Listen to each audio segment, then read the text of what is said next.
জীবনে যখন কোনো ব্যক্তি নিজের লক্ষ্য প্রাপ্তির জন্য নিরন্তর পরিশ্রম করতে থাকেন, চেষ্টা করতে থাকেন, তখন তিনি কষ্ট অনুভব করেন, কখনো শারীরিক কষ্ট, কখনো মানসিক কষ্ট।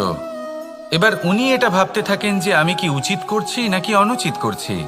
কারণ অন্যদিকে এমন একজন ব্যক্তিও আছেন যিনি একদমই পরিশ্রম চেষ্টা করছেন না। তিনি মদিরা পান করেন, বিলাসিতায় জীবন কাটান, অলস প্রকৃতির হয়ে ওঠেন, নিদ্রাতে বিলীন হয়ে থাকেন আর ভাবেন যে তিনি সুখ লাভ করছেন।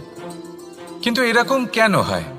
কারণ যখন আমরা সৎ পথে থাকি, উচিত পথে চলি, লক্ষ্য প্রাপ্ত করার জন্য চেষ্টা করতে থাকি, তখন আমাদের ভেতরে থাকা নেতিবাচক শক্তি এবং পাপ এই দেহকে ত্যাগ করে দেয়।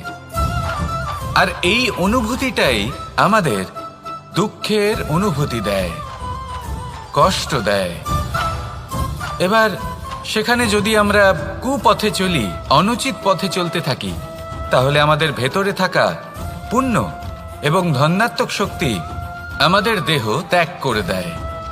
আর এই অনুভূতির কারণেই আমরা সুখ অনুভব করি। কিন্তু কখনো ভাববেন যে এই সুখ বেশি সময় পর্যন্ত থাকে না। সেই জন্য সবসময় মনে রাখবেন, যদি আপনি জানেন যে এটাই আপনার লক্ষ্য, এটাই উচিত পথ, শুভ পথ, তাতে নিরন্তরভাবে এগিয়ে যেতে চেষ্টা করতে থাকুন। এই কষ্ট আপনাকে সুখের পরাকাষ্ঠায় কখন পৌঁছে দেবে তা আপনি জানতেই পারবেন না।